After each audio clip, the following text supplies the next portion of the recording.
বাগেরহাটের মংলায় ঘটেছে এমন একটি দুর্ঘটনা, পরিমাণ মতো যাত্রী নিলে হয়তো এরকম দুর্ঘটনা ঘটতো না বলে জানিয়েছেন নৌকাতে থাকা যাত্রীরা।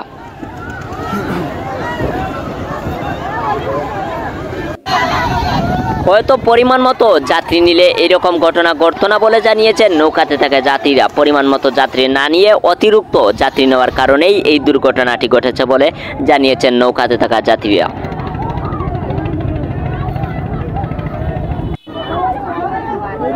মনে হয় মৃত্যুর মুখ থেকেও ফিরে আসলেন অনেক যাত্রীরা। আশেপাশে থাকা নৌকাগুলোও এগিয়ে আসছে তাদের উদ্ধার করতে, এই কথা জানিয়েছেন নৌকাতে থাকা যাত্রীরা।